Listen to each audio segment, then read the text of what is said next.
இது ஒரு அதிமுக இங்கே ஸ்ட்ராங்காக இல்லை. எடப்பாடி தலைமையில் இருக்க அதிமுக. உங்களுக்கு தெரியும், ராஜேஸ்வரன் வந்து நான் அப்போது கர்நாடகாவில் ஸ்டேட் செக்ரட்டரியாக இருந்தப்போ என்னுடைய அங்கே ஸ்டூடெண்ட்டாக இருந்தார். அவர் லா காலேஜில் என்னோடய தலைமையில் தான் அவருடைய கல்யாணம் நடந்தது. 3 தடவை வெற்றி பெற்றார்.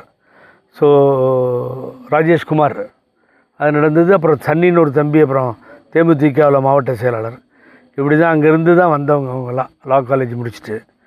இப்படி தான் நம்ம கன்னியாகுமரி நான் பார்க்குறப்போ அவர் எதிர்த்து நிற்கும் போது ஏடிஎம்கே டெபாசிட் போயிடுச்சு விட்ருவோம். ஸோ அம்மா வந்து அப்புறம் விஜயகுமார் ஒரு ராஜ்யசபா போட்டாங்க, ஏதோ பண்ணி பார்த்தாங்க. அப்புறம் தலவாய் சுந்தரத்தை இவரே எடுத்தார். யார்? எடப்பாடி பழனிசாமி எடுத்துட்டார். அப்புறம் திடீர்னு அவர் மேலே திரும்பி ஒரு லவ் வந்துருச்சு. அப்புறம் கூட்டு அவரை வந்து இணைச்சிக்கிட்டார். ஸோ எடுத்தது அவருக்கு அசிங்கம், திரும்பி வந்து சேர்ந்துக்கிறார் அவர். இது நடக்குது. பச்சைமால் இருக்கிற இடமே தெரியல, பாவம் என் நண்பர் ஒதுங்கிட்டார். இது அண்ணாமலை, இது அதிமுகவினுடைய நிலைமை.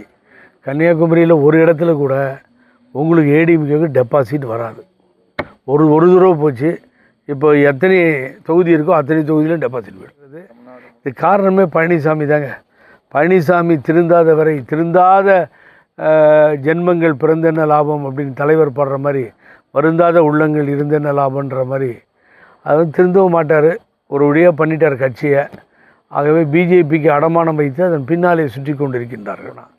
ஆகவே மத சார்புள்ள அணிகளுக்கு எதிராக, பர்டிகுலர்லி பிஜேபி, என்டிஏ கூட, என்டிஏக்கு எனக்கு தனிப்பட்ட முறையில் என் தகராறு இல்லை. பழனிசாமி என்டிஏவில் சேர்ந்ததால் ஒத்துக்கொள்ள முடியாது. ஆகவே என்டிஏவை கம்ப்ளீட்டாக காலி பண்ணுறது தான் என்னுடைய எய்மாக. விசுவாசமானவர்னார். அதுக்கு முன்னாடி சொல்கிறாரு முதல்வர் அவன் வந்து துரோகின்றாரு. யாரை? பழனிசாமியை. அந்த துரோகியை விட்டு வச்சுருக்கீங்களே சார். கொடநாடு கேஸை விசாரிக்கவே இல்லையா சார்? 18 பேரை விசாரிக்கணும்னு கோர்ட்டு ஆர்டர் போட்டு காமன் ஆர்டரில் ஒருத்தரை விசாரிக்கல சார். அவர் பேர் தான் சார் பழனிசாமி. ஏகப்பட்ட ஊழல் சார்.